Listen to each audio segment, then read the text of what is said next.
This is Coffee with God, and I am Father Jose. Let us begin this day with the Word of God and a short reflection. A reading from the Holy Gospel according to Mark, chapter 7, verses 24 to 30. The passage is taken from the Message version of the Bible. From there, Jesus set out for the vicinity of Tyre. He entered a house there where he didn't think he would be found, but he couldn't escape notice.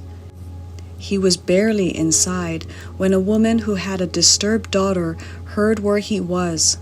She came and knelt at his feet, begging for help. The woman was Greek, Syro-Phoenician by birth. She asked him to cure her daughter. He said, "Stand in line and take your turn.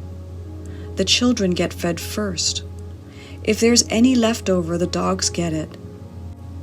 She said, "Of course, Master. But don't dogs under the table get scraps dropped by the children?" Jesus was impressed. "You're right. On your way. Your daughter is no longer disturbed. The demonic affliction is gone." She went home and found her daughter relaxed on the bed, the torment gone for good. The Gospel of the Lord. Reflections on the Gospel according to St. Mark, chapter 7, verses 24 to 30. Today's Gospel speaks of a desperate mother who would do anything for her child's health. The woman in the Gospel did not believe in the God of Israel when she approaches Jesus, but for the sake of her daughter, she was not ashamed of coming in front of the public and pleading before Jesus. Curiously enough, Jesus' response to this pagan woman was harsh and offensive, but it wasn't anything inappropriate in the Jewish world of the time. It perfectly reflected the attitude of Jews to the Gentiles. The Jews of the days of Jesus commonly referred to Gentiles as dogs. However, the refusal to respond to obvious human needs seemed uncharacteristic of Jesus. Jesus was gaining recognition as a preacher and miracle worker. We seldom find Jesus changing his decisions.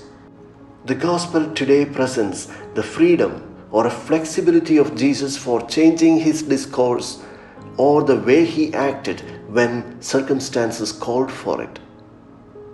Being in a position that involves power, be it in the church, the family, or the workplace, we would love to see our desires and decisions accepted and executed. To have the boss of a company reverse his decision at the request of an ordinary janitor, or the parish priest to reconsider his plan of action at the request of his parishioners, are not everyday experience. The foreigner woman's love for her daughter challenges the assumption of Jesus, and Jesus changes his mind. The breaking in of the kingdom into the life of the girl was the result not just of the action of Jesus, but the faith and concern of the mother as well. Jesus seemed to allow himself to be subject to the conversion of heart, which he demanded from his disciples. Conversion is often a process of identifying our prejudices, letting go of them, and broadening one's attitudes. Jesus sets aside his prejudices and healed the daughter of the Syro-Phoenician woman.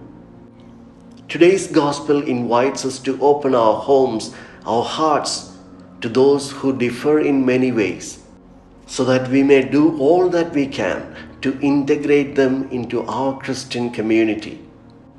May there be room in our lives and in our Christian communities for all people, whatever their race or religion, culture or education.